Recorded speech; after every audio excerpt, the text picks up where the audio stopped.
noches y bienvenidos a un programa más de Rompiendo mi Silencio. Buenas noches, Karina. Buenas noches, Eli. Buenas noches a todos los que nos acompañan a través de la pantalla de Unife. Así es un gusto poder entrar en sus hogares. Y el día de hoy tenemos un follow-up. Es un 2.0 de la herida de los padres, un tema que es tan, pero tan difícil de tocar que tuvimos que hacer una segunda parte, ¿no? Claro que sí, la vez anterior fueron muchos mensajes, el tiempo no nos alcanzó para poder culminar con esta sobreviviente que nos contó su historia, entonces, claro, la segunda parte tendría que ser hoy, ¿no? Así es, y en el día de hoy estaremos hablando también de la historia, obviamente, de Ivette, lo que faltó por contarnos, todos los mensajes que ustedes nos mandaron y sus historias que realmente, como dices, Karina, tenemos que abordarlo. El día de hoy no nada más tenemos a un especialista, sino dos que nos van a estar apoyando con este tema. Claro que sí, va a ser muy enriquecedor porque ambas tienen mucha información que aportarnos. Y si usted nos acompaña en este momento y dice, sí, estoy sufriendo con eso, tuve heridas por causa de la ausencia de mis padres, tiene que quedarse a ver este programa, ¿no? Porque va a ser totalmente diferente para ella. Claro que sí, y es que ser padres es una tarea sumamente difícil. Hay muchas personas que viven todos los días trabajando de sol a sol para darle lo mejor a los hijos y como mencionas, muchas veces cargan también esas heridas y esas heridas van pasando de padres a hijos y van causando tremendas cicatrices en cada una de estas personas, ¿no? Así que los acompañamos a ver un poquito de lo que es la historia de Ivette y ya regresamos con todos ustedes y el programa de hoy. Ivette, sabemos que estás aquí el día de hoy precisamente porque creciste con esas heridas, ¿no? Esas heridas que de alguna manera fueron por parte de tus padres, ¿no? De las personas que se suponía que tendrían que cuidarte, amarte, respetarte, enseñarte, crear en ti un carácter firme, fue todo lo contrario. En mi caso, pues fue mucho más cercano con mi mamá el tema de recibir como esa violencia, tanto física como emocional, pero porque mi papá ejercía una violencia sobre ella. Entonces, siento hoy que mi mamá trataba como de desahogar su dolor o de demostrar lo que estaba pasando dentro de ella conmigo.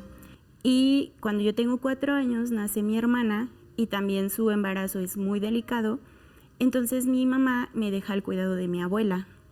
Desde allí yo ya empecé a sentir como esa distancia, por más que pues hoy yo pienso era una situación lógica por lo que su embarazo era tan delicado, pero para mí en ese momento era como pues mi mamá no me quiere, mi hermana, o sea, como que están dándole toda la atención ahora al bebé que van a hacer. Es más importante ella. Exactamente. Aunado a esto, la familia de mi papá siempre tuvo como un rechazo conmigo, incluso ahora que yo escucho como las pláticas de ellos, ellos dicen que como dudaban de la paternidad de mi papá conmigo, porque pues mis abuelos, familia de mi papá, son como de piel blanca y yo no tengo como las características de ellos, entonces siempre le hacían comentarios como de, pues yo no sé realmente si ella es tu hija, cosas así. Y llegamos a vivir a la casa de mis abuelos paternos. Entonces, ¿y esos comentarios lo hacían delante de ti? Sí, claro. Mi mamá tuvo que acoplarse a vivir como en las circunstancias de una comunidad, a hacer tortillas, a moler el maíz, a cocinar en un fogón de leña, todo eso y que mi mamá no sabía. Entonces mi abuela la trataba muy mal. Yo me acuerdo que incluso mi abuela quitaba la comida que ella hacía porque decía que estaba mal hecha y se la daba de comer a los puercos. Entonces todo el día mi mamá, mi hermana y yo nos quedábamos sin comer. Y cuando llegaba mi papá a la casa, mi abuela le daba de comer a él y a nosotros no. Entonces siento que se fue haciendo como una olla de presión mi mamá. Después de esto, mi papá cayó en el alcoholismo, pero era una situación así tan fuerte que yo llegué a ver a mi papá convulsionando por una congestión alcohólica. Y no solo el hecho de verlo allí como en esas circunstancias, y él aparte gritándole a mi mamá cosas como muy hirientes y a mí también. Entonces para mí era como, pues yo cómo puedo reclamarle a mi mamá o buscar atención de ella si ella está viviendo sus propias situaciones. Y siento que desde muy pequeña me hice consciente de lo que pasaba a mi alrededor. Y fui como tratando de, siempre mi forma de pensar era no quiero molestar a nadie con mis problemas, ¿no? Entonces todo me lo guardaba. No tenía alguien en quien refugiarme, porque mi abuela pues estaba aquí en la Ciudad de México. Entonces como que toda mi infancia en ese momento, no sé, de los 4 años a los 6, fue como en esa, viendo todo eso, violencia, sin atención de mi mamá y viendo como mucho el rechazo y la diferencia en cuanto a mi hermana, mis primos y yo.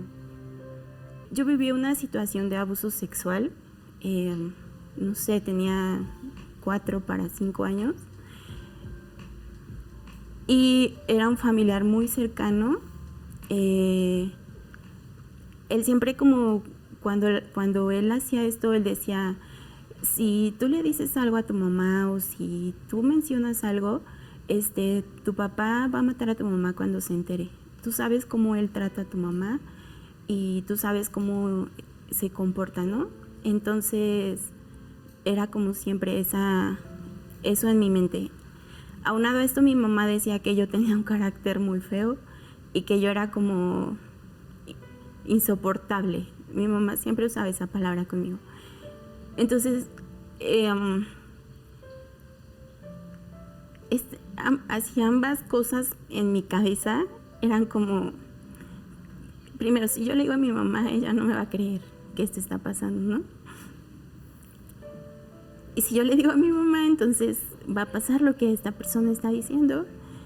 Y entonces me lo callaba. Era algo que todas las personas a nuestro alrededor se daban cuenta de lo que sucedía en nuestra casa. Mi abuela fue por mí, me trajo de regreso con ella.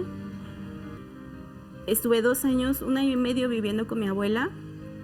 Mi bisabuela fallece y mi abuelo cae en depresión, se va a vivir a otro país y mi abuela dijo, no te puedo llevar conmigo, vas a regresar a vivir con tus papás porque yo me voy a ir a vivir con tu abuelo. Y para mí fue no. Se cayó tu mundo de nuevo. Creces con heridas, seguramente. Tu adolescencia seguramente no fue fácil. No, en lo absoluto. Pues después de todos estos cambios, regresamos a vivir a la Ciudad de México. Ya tenía como todas esas marcas y esas heridas de lo que justo estamos hablando hoy. Esas frases, ¿no? Como bien marcadas, y lo que escuchábamos en el informe, muchas veces las palabras que tú recibes por parte de tus padres o de las personas a quien tú amas tanto, duelen mucho más que un golpe. En la adolescencia sí comencé a tener como un carácter mucho más complicado, era muy cerrada, era de no hablar, de no compartir las cosas, era muy exigente conmigo misma, porque dentro de mí yo pensaba, yo voy a demostrarle a mi mamá que no soy eso que ella dice. Algo tremendo, ¿no? La historia de Ivette, que está siendo una mujer muy valiente para compartirnos su historia, y el día de hoy está aquí con nosotros. Ivette, muy buenas noches. Muchas gracias, no, al contrario. Gracias por seguir aquí con nosotros, y el día de hoy vamos a seguir hablando de tu historia. Nos quedamos precisamente en esta parte que hablas de tu adolescencia y vamos a abundar un poquito más en este tema, ¿vale? Uh-huh. Está con nosotros la licenciada Paloma Palacios, psicoterapeuta, CEO y fundadora de Catártico. Muy buenas noches. Buenas noches. Gracias por estar con nosotros el día de hoy. Yo feliz y encantada, es un honor. Muchísimas gracias por recibirme. Muchísimas gracias, Ivette. También a ti, Carla. Muchísimas gracias. Y nos acompaña precisamente la licenciada Carla Fernanda el día de hoy, que estuvo con nosotros en el programa pasado acompañando también a Ivette. ¿no? Y apoyándonos un poquito en el tema. Buenas noches. Buenas noches, es un placer de nuevo estar por acá. Bien, y en el programa pasado estuvimos hablando que recibimos muchísimos mensajes y nos gustaría precisamente empezar con esa parte del programa que es la voz de ustedes, cuando ustedes rompen su silencio, cuando ustedes nos cuentan sus historias o incluso sus preguntas, que se arman también de valor y empiezan a escribir, porque sabemos que a veces es muy difícil incluso poder agarrar el teléfono y escribir un mensaje, es sumamente difícil y nos gustaría comenzar con eso, pero antes nos gustaría preguntar, licenciadas, o que ustedes nos pudiesen apoyar abundando un poquito más en explicarle a nuestros televidentes lo que es o lo que son las heridas que dejan los padres. Estas heridas, por ejemplo, como lo que comentaba Ivette durante este resumen de su historia. Sí, claro. No sé, ¿quieres empezar? Tú, por favor. Ok. Justamente las heridas parentales son aquellas que se van desarrollando y produciendo a lo largo de la infancia, pero también puede ser en la adolescencia, justamente ahorita que estábamos escuchando un poco de la historia de Ivette, ¿no? Y estas heridas pueden ser o bien un abandono, un abuso, negligencia, ¿sí? O incluso altas expectativas que tienen los padres sobre nosotros. Y no únicamente los padres, creo que también hablemos que no todas las familias son iguales, ¿no? Y no todos los niños y las niñas se desarrollan con una mamá o un papá. También hay otras figuras paternas y maternas que van a ser parte de, ¿no? Entonces ellos también pueden, digamos, incluir y ser muy, muy incisivos en cómo estas heridas dañan muchísimo, ¿sí? a nuestros hijos, ¿no? Y es prestar mucha atención porque, como les decía, puede ser abandono, puede ser abuso, ¿no? El abandono a veces pensamos que únicamente es no estoy presente, ya está, pero también está el abandono emocional, ¿no? Estamos físicamente, pero no estamos, ¿sí? emocionalmente disponibles para nuestros hijos. Y también, ¿no? Como hablábamos, estas expectativas tan grandes, ¿no? que tenemos sobre los hijos. A veces queremos vivir a través de los hijos y vamos dañando, ¿no? Esto es como un resumen, ¿no? de qué podrían ser las heridas parentales, que también, no sé si Carlita quiere agregar algo. Claro que sí. Paloma menciona algo muy interesante, ¿no? O sea, que cada familia es distinta. Entonces, dentro de cada familia va a haber un contexto de crianza diferente, ¿no? Entonces, una herida parental, por ejemplo, de control o abuso emocional se puede ver distinto en una familia que en otra, ¿no? A lo mejor, por ejemplo, en una familia puede ser un abandono más como de que la hija o el hijo no siente el apoyo emocional de mamá o papá, ¿no? Y en cambio, en otra familia puede ser que a lo mejor sean figuras demasiado como controladoras, ¿no? Como querer controlar lo que siente mi hija, querer controlar lo que siente mi hijo, ¿no? Entonces pueden jugarse, ¿no? de distintas dinámicas y distintas formas para entender el abuso. O sea, las heridas son varias. Las heridas son varias y los motivos también lo son, pero el resultado ¿es el mismo o también varía? Sí, pues el resultado puede verse manifestado a lo mejor de distintas formas, distintos comportamientos, pero al final del día es como digamos el mismo, ¿no? O sea, cuando eres adulto o adulta no tienes como esta relación tan saludable, ¿no? con tus emociones, ni con tus pensamientos, ni todos tus procesos internos, ¿no? Entonces, ¿qué deriva en eso? Pues a lo mejor en comportamientos que nos alejen, ¿no? de una vida que queramos vivir, ¿no? o de la persona que queremos ser. Un adulto herido. Exacto. Hiere también a sus niños o a quienes los rodea. Es muy probable porque es lo que conocemos, ¿no? Conocemos solamente una forma a lo mejor de vivir y sí, solemos repetir patrones, por eso estamos aquí, ¿no? Justamente para invitar a todas las personas, ¿no? Todos tenemos, sí, heridas parentales, porque a veces las heridas parentales se muestran no únicamente con golpes, ¿no? Con violencia también.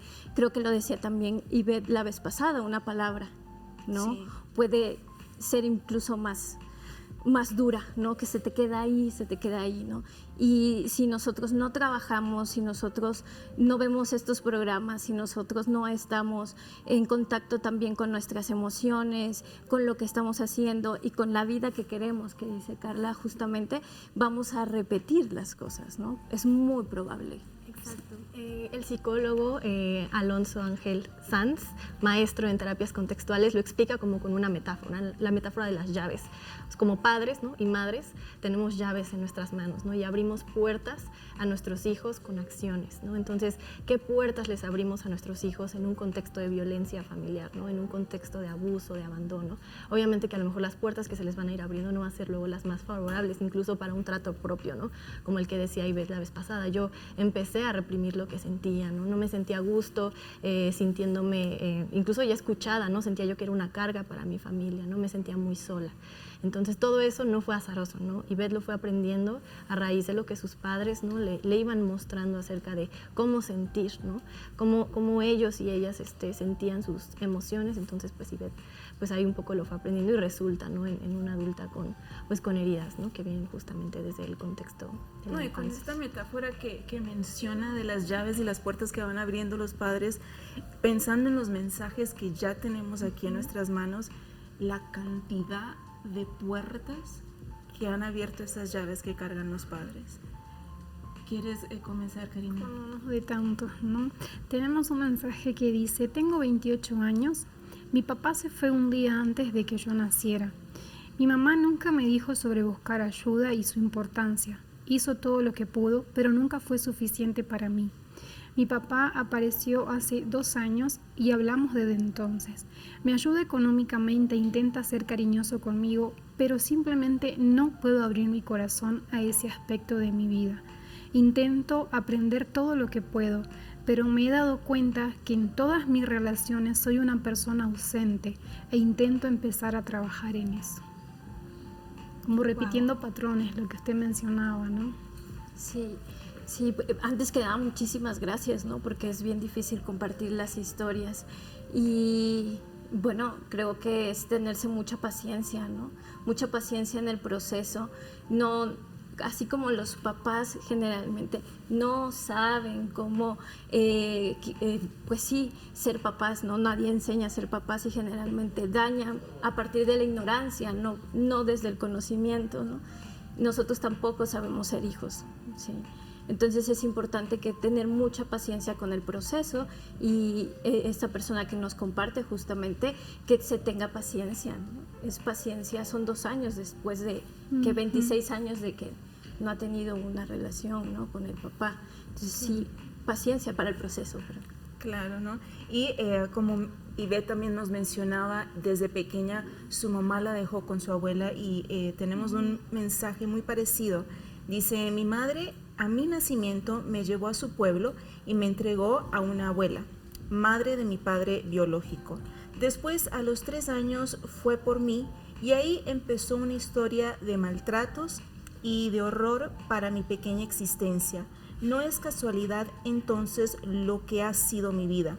El silencio me detona todos mis miedos de abandono. Tengo muy marcado el síndrome de Estocolmo. Me abrazo fuertemente a quienes me rechazan y lo doy todo, hasta quedándome sin nada. Y me quedo ahí, en donde solo me hacen daño. Es posiblemente la historia de mucha gente. Obviamente es un mensaje anónimo. Claro, es súper valioso compartir luego experiencias, aunque sea desde el anonimato, ¿no? El publicar, ¿no?, en una red social para que muchas personas se sientan acompañadas es un acto de valentía muy grande, ¿no? Y esto que nos comparte esta persona, pues sí, ¿no? O sea, lleva una historia de aprendizaje en la que conoció únicamente como figuras que en teoría tendrían que protegerme, ¿no? Me abandonaron sin ninguna explicación. Entonces ahí se ven esas puertas, ¿no? O sea, aunque no estuvo esa figura presente en su vida, su mamá, ¿no?, comenta que la dejó con una abuela, se abrió una puerta, ¿no?, de mucho dolor y de mucha soledad, ¿no?, para esta persona. Entonces, pues en la adultez, ¿no?, no es de extrañar que sus relaciones ahora, ¿no?, partan de ese aprendizaje que esta persona tuvo. Le mandamos un abrazo muy fuerte. Claro que sí. Me acaba de llegar un mensaje aquí. Dice: mis papás me alejaron de mis hijas. Hace 5 años me separé. Hace 6 meses me divorcié. Y mi madre me dice que elija mi pareja o mis hijas. Ella no deja que mis hijas convivan con mi pareja. El papá de mis hijas me golpea y ellos lo aceptan en la casa. Y mi papá me corrió de la casa, pero me manipularon a mis hijas de manera que no me que no me siguieran. Yo no vivo con mi pareja, vivo sola, pero las extraño mucho porque mi mamá actúa así, no quiere que sea feliz con alguien. Me imagino que es una pregunta lo último, ¿no? ¿Por qué mi mamá actúa así? Ella no quiere que sea feliz con alguien. Es verdaderamente problema con su pareja, con su mamá, con sus hijas, con su expareja. O sea, por donde ella quiera buscar una salida, hay un problema. Exacto. A veces las relaciones familiares pueden ser muy complicadas en ese sentido, ¿no? O sea, cuando, sobre todo, ¿no? Papá y mamá, tenemos un entendimiento, ¿no? De que nuestros hijos y su vida nos pertenecen, ¿no? Viene esta parte de las expectativas, ¿no? A lo mejor esta madre tiene una expectativa de la vida que quiere para su hija, ¿no? De la persona que quiere ser su hija, y la hija, al sentirse presionada al cumplir las expectativas de su mamá, puede que a lo mejor ella se aleje de lo que realmente sea valioso para ella, ¿no? Entonces, pues lo ideal sería ahí que pues encontraran acompañamiento, ¿no? Tanto para la persona que hizo esta publicación, ¿no? Y que pues sí, la ayuda psicológica es vital, ¿no? Para resolver este tipo de conflictos. Como les menciono, mi celular está aquí, vibre y vibre, porque no acabo de leer un mensaje cuando ya entra otro. Vamos a seguir con la historia de Ivette, y claro que sí, seguiremos con todos sus mensajes. Pueden mandarnos un mensaje de WhatsApp al 55866452200, también por Facebook, por Instagram, o también pueden marcarnos a este mismo número. Tenemos voluntarias del Godlywood Autoayuda dispuestas a escucharte, a simplemente levantar el teléfono y escuchar tu historia o lo que tengas que contar. Haz uso de las redes, haz uso de este teléfono y de este WhatsApp. Vamos a una pausa y ya regresamos con la historia de Ivette.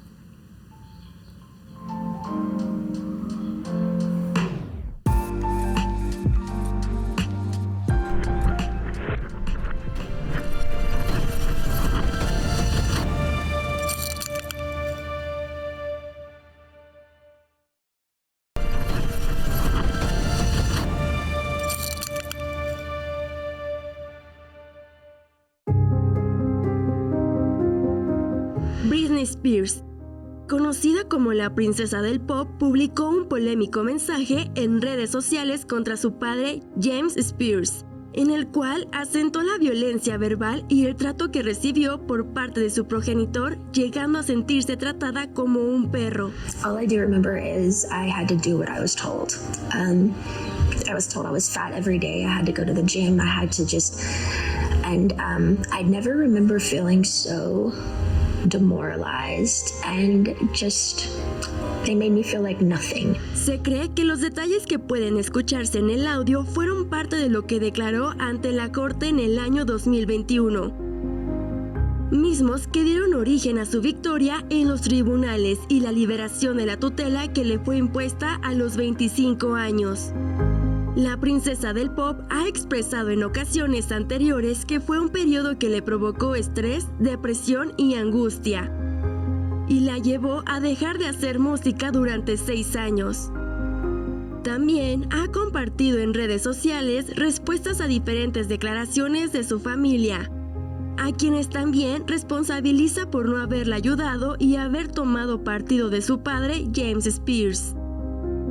Tras su internamiento, Britney declaró que siguió trabajando a pesar de no tener derecho de controlar sus finanzas. 2 semanas después de salir del hospital, ya se encontraba grabando Circus. I did work 7 days a week. No weekends were off. They monitored what I ate. From 8 to 6 I work. Sometimes at 9 o'clock I'd be able to watch a movie. En una segunda parte del documental del Times llamado Controlling, Britney Spears mostró que su padre colocó dispositivos de vigilancia en la habitación de la cantante y tuvo acceso a sus llamadas y mensajes. Aunque el abogado de James aseguró que la cantante estaba al tanto de las grabaciones, un mes después fue destituido de la tutela financiera.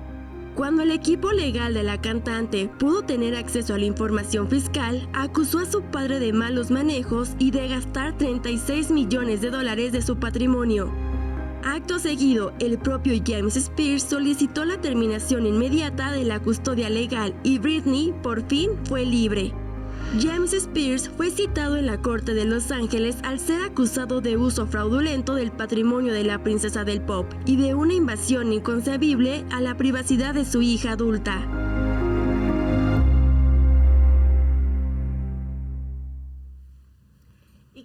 conoce la historia de Britney Spears.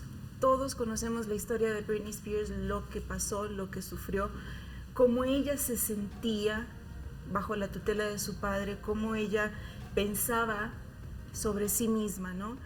Y ella logró salir de esto, se empezó a tratar, se está tratando, pero ¿cuántas no son las personas que han pasado exactamente lo mismo que ha pasado Britney y siguen en la oscuridad, siguen pasándolo, no han buscado ayuda, siguen hundidas en ese fondo del pozo? Es algo muy serio, ¿no? Claro que sí, y como bien comentábamos, son palabras, ¿no?, de la persona que supuestamente te debe amar, demostrar cariño, proteger, y esas palabras, por más que querramos borrarlas de nuestra mente, quedan ahí, y a veces continuamente, ¿no? Por más que digamos, no es tan así, no le voy a dar importancia a esas palabras, pero de un momento al otro vuelven esas palabras y quedan martillando en nuestra mente, ¿no? Y es mucho más difícil superarlas, ¿verdad?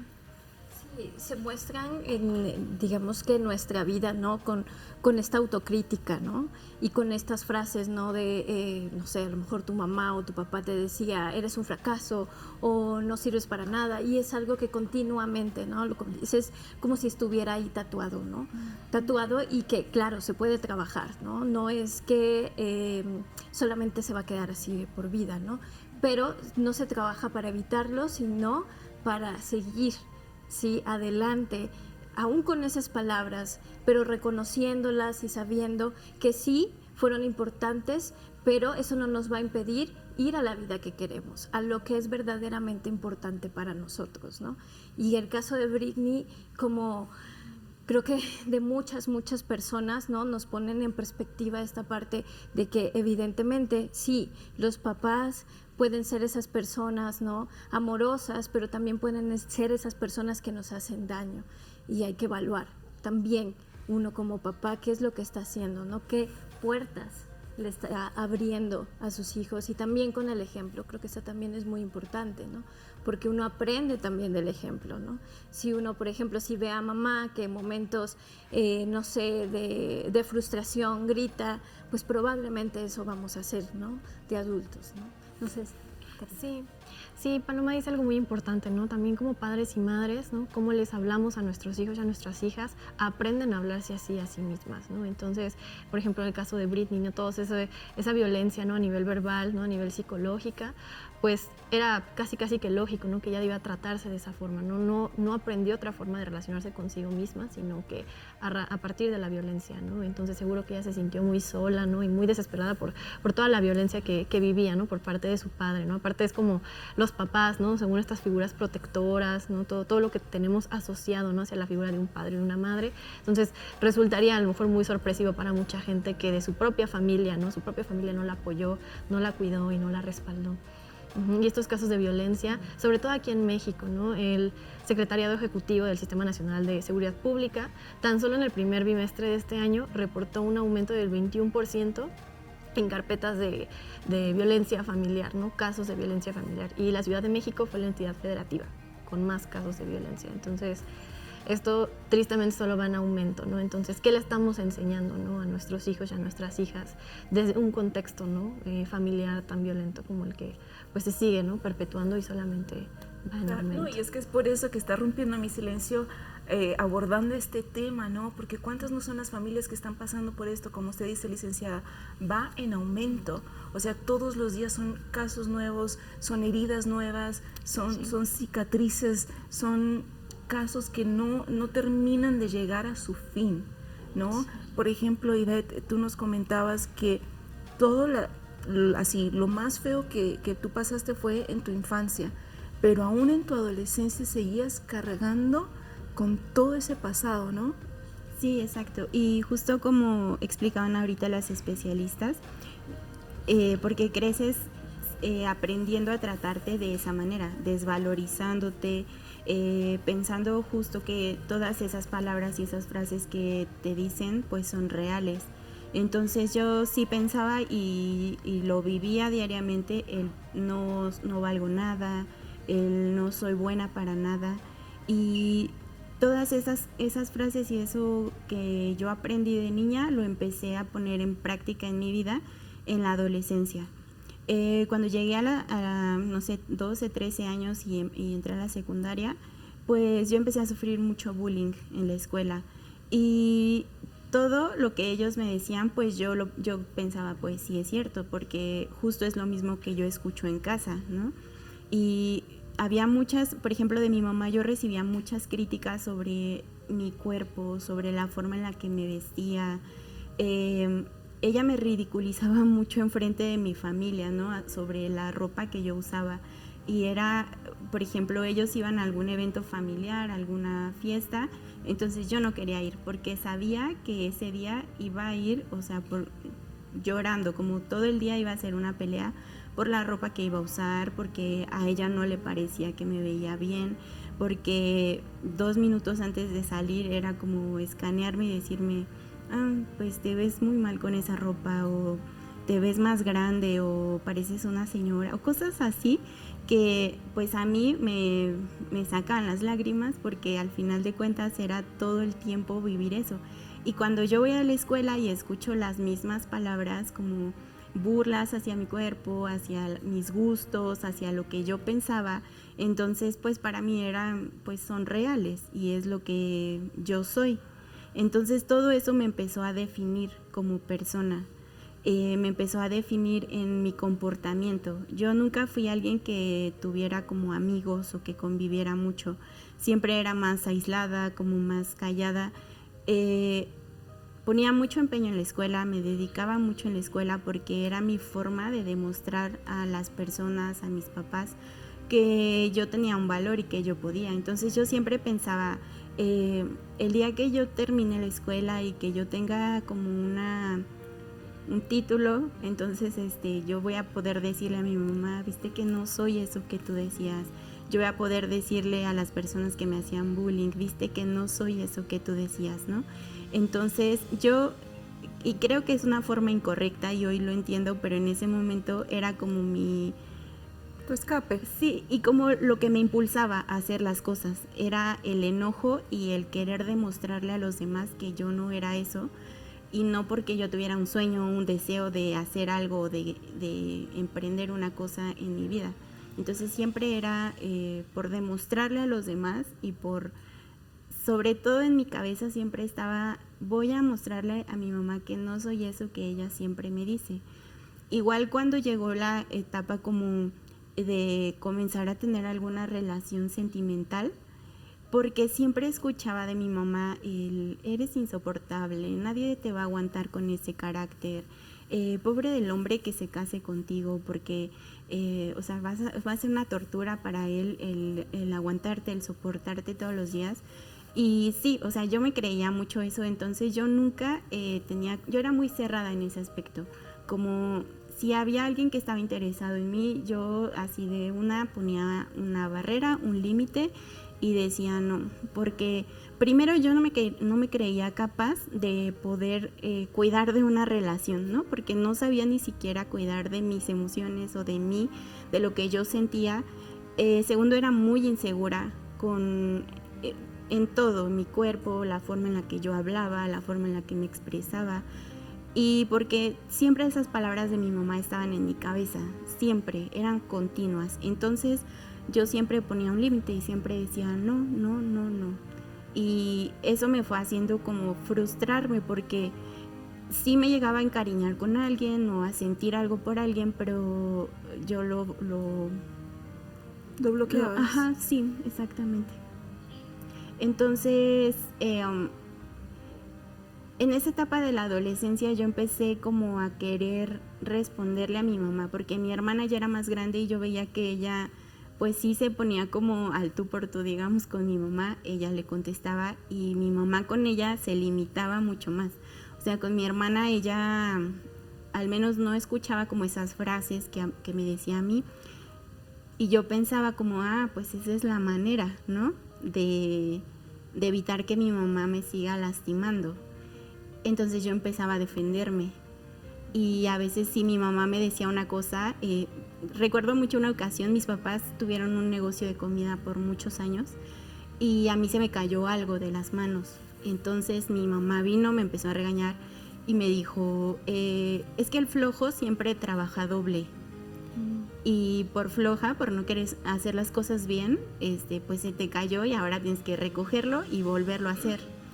Entonces yo me volteé como muy enojada. Yo le dije a mi mamá, justo es eso, mamá, el flojo trabaja doble. Entonces yo empecé a sacar todo lo que, por ejemplo, mi abuela me contaba de lo que mi mamá había hecho en su adolescencia, en su juventud. Y yo empecé a echarle en cara a mi mamá, es que si tú no te hubieras casado tan joven y hubieras terminado la escuela, hoy no tendrías que tener 2 trabajos para sostener la casa.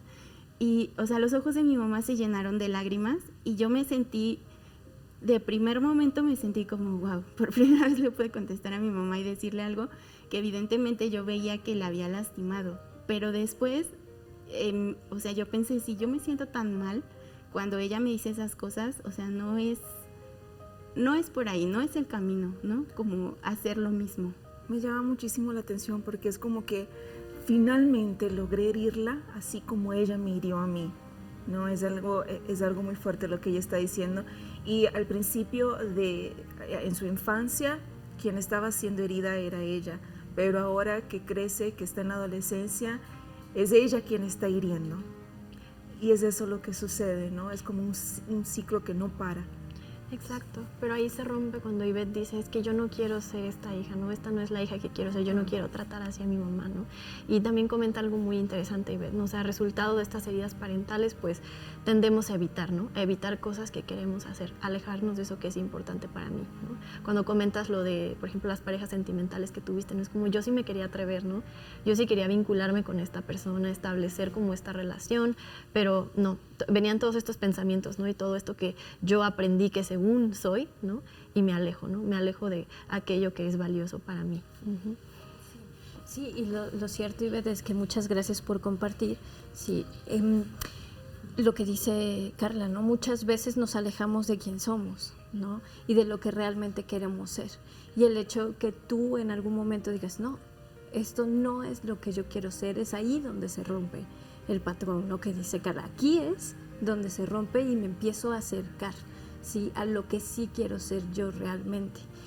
También es muy importante que, evidentemente, ¿no? Si la persona que se supone que más amamos, la persona que debemos de confiar, nos hace ese daño, es muy poco probable que de adultos, de primer momento, confiemos en la gente, ¿sí?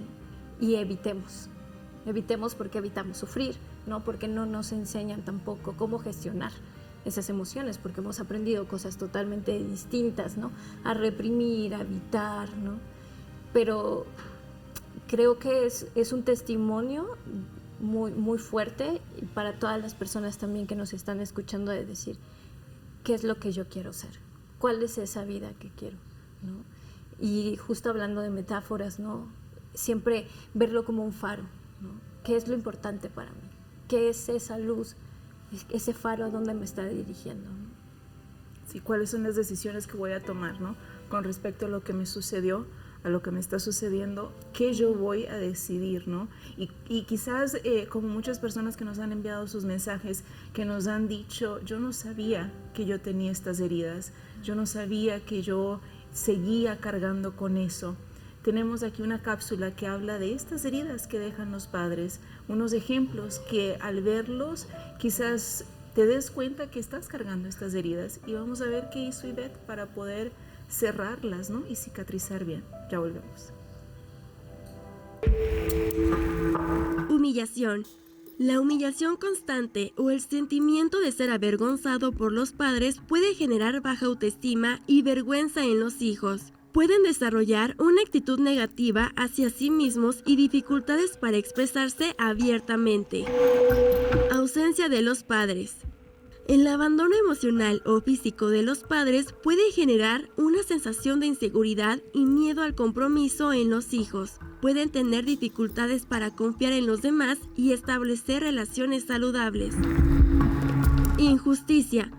Por ejemplo, hacer regalos con frecuencia a uno de los hermanos y al otro no. Tratar a los hijos de forma diferente. Tener preferencia por uno de los hijos y que el otro lo note va a generar un sentimiento de injusticia y a la larga va a provocar que ese niño se convierta en un adulto que será lo más rígido posible con todos, muy autoritario, perfeccionista y exigente consigo mismo y con los demás, con poco sentido del humor y muy racional, con dificultad para canalizar sus emociones. Traición de los padres. La traición por parte de los padres, como la falta de confianza o la violación de los límites de privacidad, puede generar dificultades para confiar en los demás y establecer relaciones íntimas y duraderas. Sentirse rechazado. El rechazo constante o la falta de aceptación por parte de los padres puede generar una sensación de no ser amado o valorado, lo que puede llevar a problemas de autoestima y dificultades para establecer relaciones saludables. Anular las emociones. Existen frases que son sumamente dañinas para la mente de un niño. El rechazo a las emociones alteran por completo la inteligencia emocional en la infancia.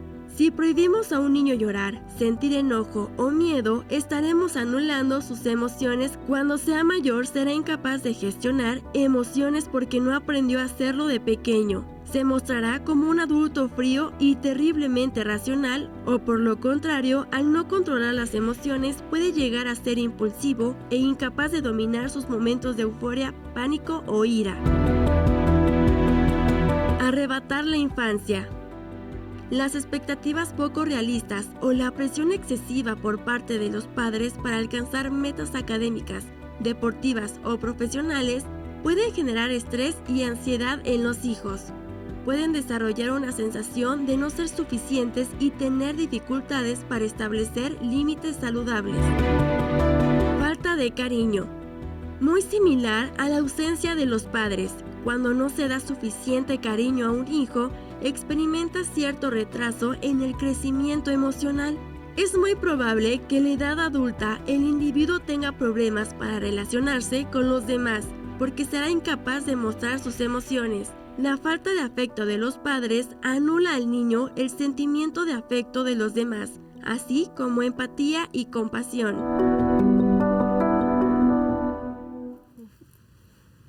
Y estos son algunos de los motivos o los momentos que podemos tener en cuenta si estamos sufriendo esta herida de los padres, ¿no? Y me gustaría compartir un mensaje que justamente en otros momentos estábamos comentando, y este mensaje dice así: muchas gracias por tan valiosa información.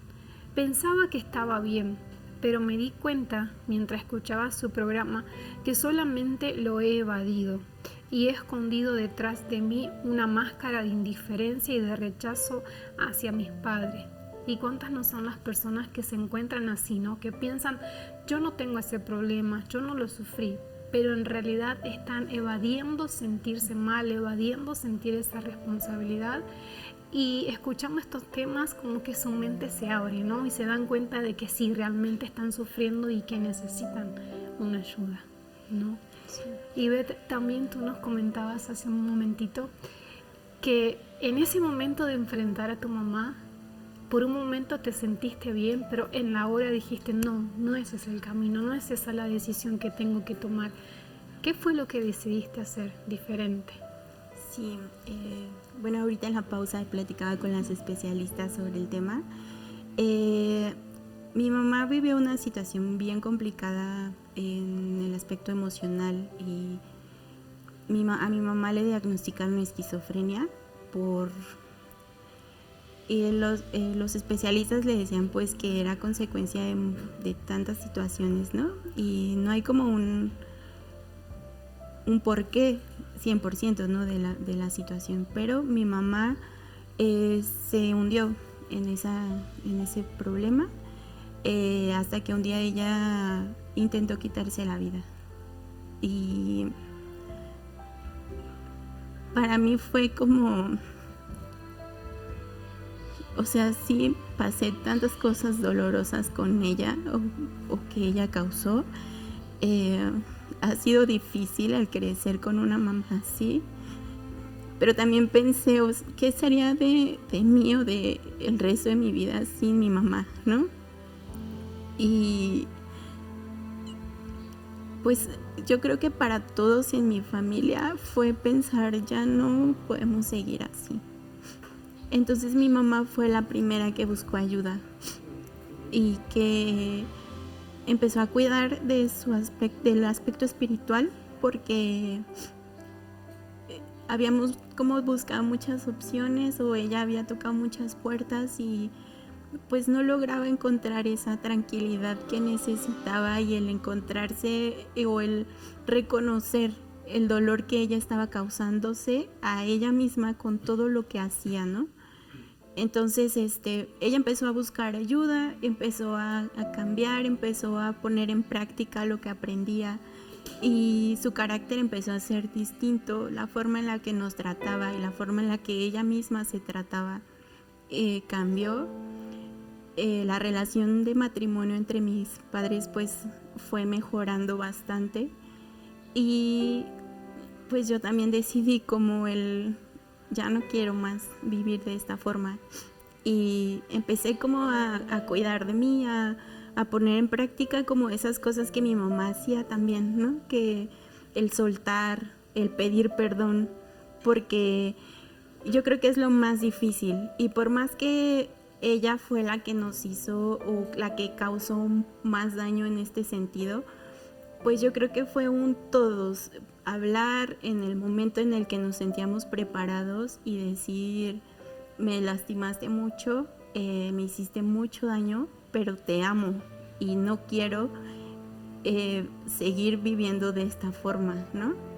Y todas las cosas comenzaron como a avanzar y a mejorar, y yo creo que todos los días aprendemos y todos los días mejoramos y encontramos una manera mucho más saludable y mucho más respetuosa de hablar, de tratar las cosas, los problemas, y de darle su espacio a cada uno, ¿no? Dentro de nuestra familia y de la relación que tenemos. Y bueno, el Godly Good Autoayuda me ayudó también muchísimo, porque te enseñas como a desafiarte y a no dejar que las cosas que viviste en el pasado te dicten tu presente y tu día a día, ¿no? Entonces yo me acuerdo mucho de una cosa que aprendí, el hacer por los demás lo que te gustaría que las demás personas hicieran por ti. Y a veces el daño pues lo genera alguien externo con quien ya no vuelves a tener contacto o con quien poco tienes contacto, pero en mi caso era alguien con quien yo vivía y convivía todos los días. Entonces para mí era súper importante que alguien me dijera así todos los días de una u otra forma, eres especial para mí, te quiero, a veces con un detalle, a veces una palabra, a veces una cosa así tan simple te hace ver las cosas y enfrentar el mundo allá afuera de una forma totalmente distinta. Entonces yo me acuerdo que durante una semana dejaba mensajitos, ¿no?, en la casa para mi mamá. Un día le preparé el desayuno, le dejé una notita en el refrigerador, y cuando llegué mi mamá fue como de gracias, ¿no?, porque era algo que nosotras nunca habíamos hecho. También en el aspecto personal, como el empezar a valorarme y el empezar a cuidar de mí, y el decir, o sea, no soy solamente como un cuerpo o el cabello, o sea, soy mucho más que eso. Y si quiero usar una cosa me la voy a poner y me voy a atrever a hacerlo, porque, por ejemplo, yo nunca usaba faldas, yo nunca usaba vestidos, y tal vez porque en ese lado el mostrar tu feminidad o el decir, el llamar la atención tal vez a tu alrededor cuando, no sé, has sido víctima de abuso sexual, cosas así, es algo que tú te cierras mucho y dices, no, o sea, no voy a mostrar quién soy o lo que me gusta, pero empecé a hacerlo y empecé a dejar que todo eso, lo que yo era, lo pudiera transmitir a los demás. Y a pesar del dolor que yo había vivido y el sufrimiento que yo pasé por tantos años, como nos decían los especialistas, no perpetuarlo y no ir por la vida haciéndole daño a otra persona cuando esa persona no tiene la culpa, ¿no?, de lo que pasaste. Muy fuerte. No queda sin palabras, ¿no? Porque es verdad, pudiste romper ese ciclo, ¿no? Ser diferente. Comenzó en tu mamá y eso también te despertó el decir, bueno, si ella puede cambiar, ser diferente, yo también puedo, ¿no? Exacto. Por alguna tenía que empezar, ¿no? Sí. Creo que el punto de partida es el reconocimiento del malestar, ¿no? Que no siempre es fácil. Nos pone en una posición vulnerable, ¿no? Decir, no estoy bien, no me siento bien, hay algo de mi vida que no me gusta, ¿no? Hay algo de mí, ¿no? Como estoy actuando que no me gusta. Es clave, ¿no? Es el punto de partida, insisto, ¿no? Para hacer los cambios necesarios para acercarnos, ¿no? A la persona y a la vida que queremos tener. Exacto, sí. Sí, creo que el ejemplo, ¿no? Luego nos preguntan mucho, ¿no? ¿Cómo hago que mi mamá o mi esposo o mi hija vaya a terapia? No puedes obligar, con tu ejemplo y empezar a ver tu bienestar, ¿no? Que vea, ¿no? Tu mamá creo que ahí hizo un gran cambio y qué bueno que también ustedes lo pudieron hacer también, ¿no? Sí. Y retomando un poco lo que dice Carla, ¿no? Siempre recordar, ¿no? Qué es lo que nosotros queremos, que hacia dónde queremos ir, ¿no? Y hacer esa inflexión, ¿no? Porque a veces estamos muy fusionados con lo que pensamos, incluso con lo que vivimos, ¿sí? Y sí, tuviste una infancia muy difícil y creo que muchas personas han tenido una infancia muy difícil, pero eso no quiere decir que tengan un presente y un futuro igual de difícil, ¿no? No hubiéramos querido aprender de esa manera. Pero eso es parte de la aceptación de lo que, ok, me da la vida, esto me dio la vida y voy a seguir adelante a buscar lo que es valioso, lo que yo quiero realmente, ¿no? Sí. Y recordar ese faro, porque hablábamos justo en el corte que eso es lo verdaderamente valioso, ¿no? Sí. Ese acercamiento, porque de hecho lo dijiste, yo no sé qué haría sin mi mamá. Exacto, ¿no? Sí. Yo quiero una vida con mi mamá, entonces ese punto es súper, súper importante, ¿no? Y pues bueno, muchas gracias. Y que precisamente por haber pasado lo que pasaron y haber vivido lo que he vivido, yo creo que valoras muchísimo más ahora la relación que tienes con tu mamá, ¿no? Claro, sí, es completamente distinta porque yo creo que esa confianza que nunca hubo en la infancia, que nunca hubo en la adolescencia, la empezamos a tener ahora. Y es como por parte y parte el poder hablar de las cosas que vivimos a diario y el poder sincerarte, ¿no? Y abrir pues sí, tus emociones de me siento triste o preocupada por esto. Y para mí hasta incluso hoy es sorprendente el poder recibir, no sé, un mensaje todos los días de mi mamá porque pues bueno, ahora yo estoy casada y tengo una vida aparte, pero siempre el estar en contacto y siento que tenemos una mejor relación ahora que no vivimos juntas, que cuando pasábamos todo el tiempo juntas, pero al final de cuentas estábamos distantes. Y Beth, ¿qué le dirías a aquellas chicas que como tú el día de hoy se están sintiendo como tú te sentiste años atrás? ¿Qué le dirías a esas chicas el día de hoy que se identifican con tu historia?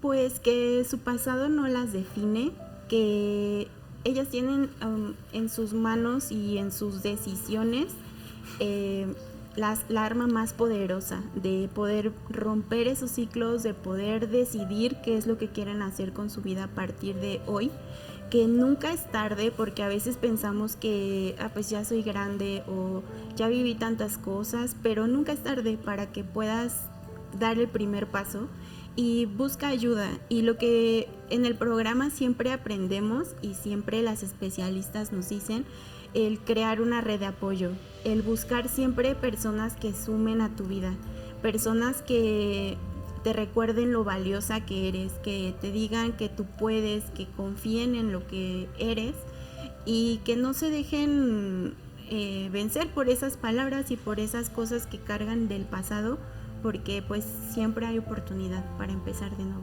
Bien, creo que no tenemos nada más que agregar. Con esas palabras nos quedamos, nos despedimos y nos vemos en un próximo programa de Rompiendo mi Silencio.